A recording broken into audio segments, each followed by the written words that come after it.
Hi, welcome to this episode of Your Black World News. I'm your host, Roosevelt Mitchell III. So a man who was jailed for unpaid medical bills has died in jail. Rex Iverson was jailed for an unpaid ambulance bill, and he was unable to make bail or pay the bill, and the next day he was dead. And he didn't have a job, so there was no wages to garnish, so ultimately he was sent to jail for bad debt. And the county chief, Deputy Sheriff Dale Ward, stated, "We go to great lengths to never arrest anybody on these warrants. The reason we do that is we don't want to run a debtor's prison." But that's exactly what's going on. When someone has no job, no income, no employment, but yet you have no wages to garnish, but you take them to jail. And if they don't have a job to pay the bill, I'm sure they don't have a job to make bail. So ultimately, that's a debtor's prison, right? Well, here today to discuss this with me is film producer of The Melanin Code, Marcus Smalls. How you doing today, Marcus? I'm doing all right, man. Just enjoying this good old Florida weather. Thank you so much for taking time to speak with me about this story of Mr. Iverson and going to jail for debt. But first and foremost, our heart goes out to the Iverson family for the loss of a loved one. But Marcus, in the last 3 years, 13 people have been jailed for similar debts like Mr. Iverson's. So the question here is, should people go to jail for bad debt? 13 people out of, what you said, 3 years, right? How many years? 3 years. 3 years. Relatively isn't a bad number. It's a low number. But theoretically, no one should go to jail for, for being in debt. For you not being able to, pay money. That's the whole point.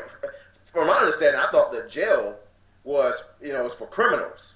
It's definitely criminals running the jails, but that's another subject. But yeah, it's for criminals, and for you not being able to pay your fee from riding an ambulance. First of all, that ambulance fee was ridiculously high.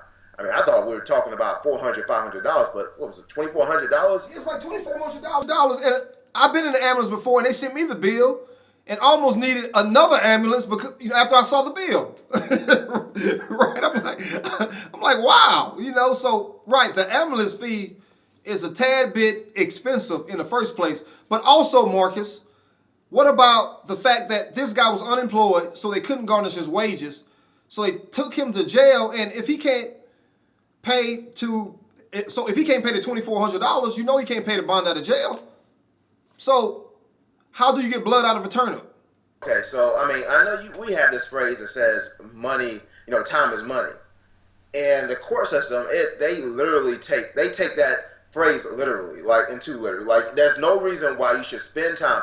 There's only one instance where I think you should spend time not being able to pay your bill. Is when you're a scam artist and you're scamming everybody out of their money, out of their lifestyle and everything. You should be put in jail for that. But for people that can't pay because it's poor, I heard I think it's Bernie Sanders says that it's expensive to be poor. You don't have a job, you can't pay for anything. Now, they said they knocked on his door, so I'm assuming that he lives in the house. I read the story where, it's a sad story because whoever gave this testimony of him, they said that he was a really nice guy, and his parents died.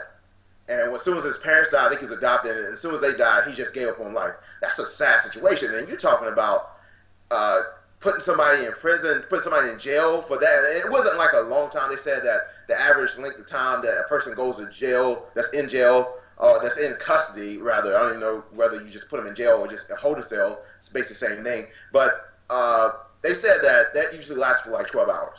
Exactly. But Marcus, it's different because that type of debt, you can't spend time in jail and it's wiped clean. So you don't get time for that, as opposed to a fine.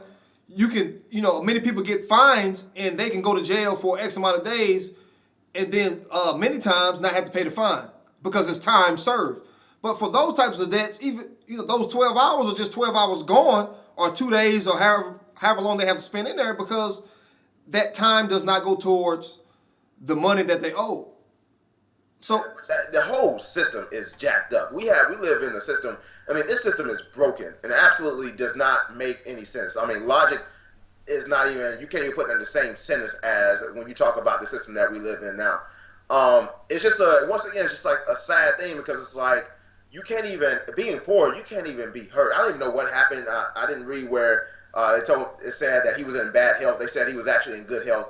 But who knows what happened in there? But here's the thing, though. Here's the thing that's becoming more common these days, and I don't know if people are really picking up on this yet. Is that when people go to jail, it seems like they're dying in jail a lot. That's really weird. Why? I mean, why that topic should be brought up? Why is he dying in jail? Why is he not supervised? They said that he might have had a heart attack. Okay, cool. He might have had a heart attack. There should be somebody, security, someone watching, and I'm sure they have cameras. We all have seen footage, behind the scenes cameras, what's actually happening in these jails, how these cops are, and not all of them, but how a lot of them are abusing their power and just like, physically damaging bodies in the jail. So this, we don't know. I don't know all the facts, as of course people are going to say anyway. We don't know all the facts, but it's just so weird to me that first, number one, you're getting put in jail because you can't pay your bill. That's number one, and number two, that people are dying in jail. And then you can't really. They're saying, oh, well, this will be investigated. Investigated by who? The same people that are in charge of the jails and stuff. Come on now, it's like a circle of death. Yeah. Well, I thank you so much for your time, Marcus. And again, I would love to hear what you all think about this. So please leave a comment in the section below. And until next time, my friends, be blessed and be encouraged.